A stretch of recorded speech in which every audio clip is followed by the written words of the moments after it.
Hi, my name is Chris, and today we're talking about a fragrance from the house of Hermes.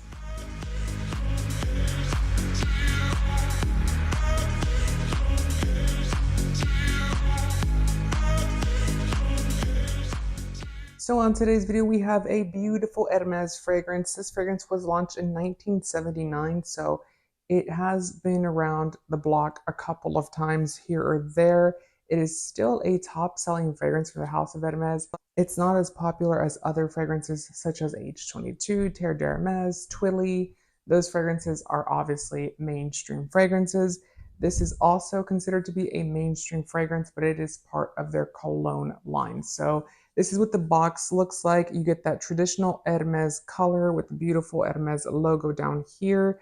Very simplistic. It does say Cologne Hermes on here. Just so you do know, this is a cologne concentration fragrance, so you're not going to get the longevity, performance, or trail or sillage or any of that you want out of this one. They do make a concentrate version of this one as well, and they also do manufacture an eau de toilette version. The fragrance is called Eau de Orange Verte, which is essentially green orange. That's what this is supposed to smell like. Like I said, it is a cologne fragrance. So you slide this little thing off and then you get your beautiful box here and you slide this off and you've got your bottle in there. And this one is going to be a greeny type of turquoise type of color. Very beautiful itself, very simplistic for Hermes. It does say Hermes right here and it doesn't have any logos anywhere else. You do see the name of the fragrance down here and then some information at the bottom as to the concentration, where it's made, the batch code, and all that information. Once you take your lid off, you do get a black sprayer. The lid itself does say Hermes inside as well. It says Cologne Hermes. You can ever so slightly tell in there, but there's no actual visible logo on the lid itself for the outside. So if you are one to love your logos and you're into logo mania, Hermes is probably not going to be the one for you, as it's very understated, very minute when it comes to their branding. The notes for this fragrance are going to be orange, tree moss, mint, as well as woody notes. This fragrance is a cologne, like I said, so you're going to get that very light, clean, citric type of smell that comes out of it. This one's more geared into the green side, so that mint is coming out, that moss is coming out. It is a very French cologne, so this is not going to be an Acqua di Parma, Italian coast type of fragrance where it's going to be very clean and aquatic and citricy and very Italian coast. This is more French Riviera, so it does have that nice, beautiful Mediterranean vibe to it as well, but with a more French flair to it. So it does focus a lot on the orange here. The mint is a very prominent note in this one. It's grounded by woody notes such as cedar wood in this one and driftwood. I think there's driftwood in here. It's not listed, but it does smell like driftwood. Very beautiful fragrance. Now this one, just so you are aware, if you were looking for a powerhouse fragrance, it is not going to be the one for you. This lasts up to 2 hours on me, and that is with trying every trick under the handbook that I could to make it last longer. So it's not going to be a long performing fragrance, but that's to be expected when you do buy a cologne. This one is a fairly expensive cologne, so if you are looking into getting one by Hermes, just so you know, this one is a 100 ml bottle or 3.4 fluid ounces, and the price of this one is 143 US dollars. You can also get a 1.7 ounce bottle or 50 mils, and that one's going to run you 107. They also manufacture this one in a 200 mils or 6.8 ounces, and that one is going to run you the price of $199. So obviously the bigger the bottle, the better the buy. It's not by much in this case. The 100 ml and the 200 ml bottles are the better options for pricing. The actual smaller bottle is a little bit of a ripoff if you ask me. $107 for 50 mils, and if you're going to be wearing this as a daily driver type of fragrance because you like the citric notes in here, you like the mint notes in here, you are probably going to be applying this more than 4 times a day to 5 times a day, depending on where you're going. If you're going to be outside, if you're going to be inside, if you're going to go on vacation, if you're going to be very active, then it's not going to last very long on you. If it's going to be more of a cool climate where you're inside, you're not outside, then it might last a little bit longer on you.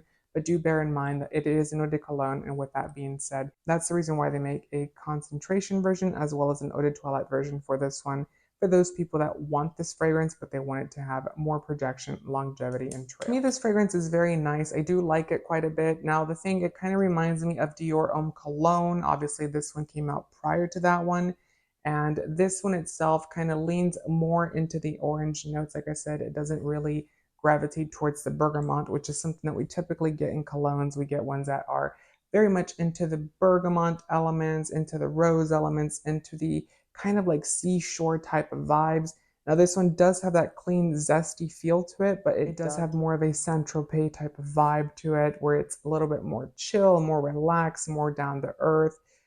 Even though Saint-Tropez is not down to earth, but I'm trying to say it's a little bit more casual. It's a little bit more wearable. It's very effortless, which is very much a French thing. It's a French thing when it comes to perfumery as well as into fashion. And this fragrance does translate that very well. And I would certainly say to check this one out. Let me know if you guys are actually interested in seeing more videos about the Hermes collection and their cologne range. I did do a poll to see if people were interested in their private line. I might do a poll again to see which one in particular you guys want to see, as it is a very expensive line and I want to make sure that someone actually wants to look at the unpackaging and the experience with it prior to spending the money for it. But yes, let me know what your guys' thoughts are on this fragrance. Have you tried this line? Now, I will say that this line is kind of a difficult one. They do have their Jardin collection, their garden collection, which is more geared towards women. I absolutely hate that line. I'm going to be straight up with you. Don't ask me to review that. I don't like the scents. I don't like the smell.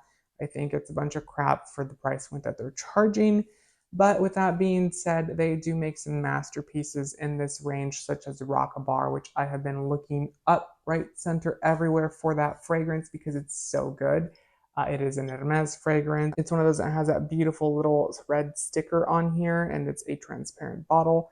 But Rockabar is a Rocka World type of fragrance. I really do like it. It's chef's kiss masterpiece. And there are some really great gems within this line as well, in this brand, versus other houses where they can kind of follow their same blueprint.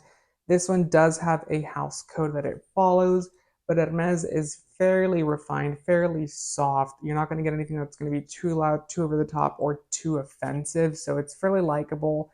You're probably going to get some pretty good compliments on this one, unless someone absolutely hates the smell of oranges. If that is the case, then I would certainly say to stay away from this one because you're going to get a orange fragrance with, like I said, green elements to it, which is quite a bit on trend for 2023. We saw quite a bit of green fragrances launch, such as Pacific Chill. We saw the Francis Kurkdjian fragrance. We saw Dior Riviera. We saw quite a few different fragrances that were launched, all in that green type of family. And this one is very much on trend for that. So definitely check this one out. Let me know, again, your thoughts down below. Make sure to thumbs up the video as it does help the channel, and consider subscribing for more fragrance-related content. And I hope to see you on the next video. Bye.